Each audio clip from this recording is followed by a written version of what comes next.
రోజు పని మీద బయటికి వెళ్ళే ముందు సంకటనాశక గణేష స్తోత్రాన్ని విని లేదా చదివి బయటికి వెళితే మీ పనులన్నీ సులభంగా పూర్తి చేసుకోవచ్చు.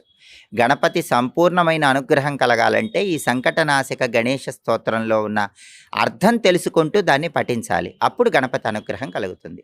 ఈ సంకటనాశక గణేష స్తోత్రంలో గణపతికి సంబంధించి 12 నామాలు చెప్పారు. ఆ 12 నామాల్లో ఒక్కొక్క నామంలో ఉన్న భావం తెలుసుకుంటూ ఈ స్తోత్రాన్ని చదివినా విన్నా విశేషంగా గణపతి అనుగ్రహం కలుగుతుంది.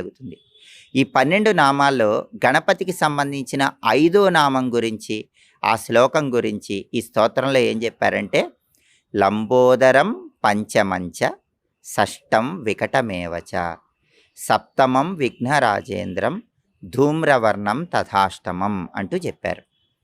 అంటే ఇక్కడ గణపతికి సంబంధించిన 12 నామాల్లో 5వ నామం ఏంటంటే లంబోదరం. అందుకే లంబోదరం పంచమంచ అంటూ ఇక్కడ శ్లోకంలో మనకి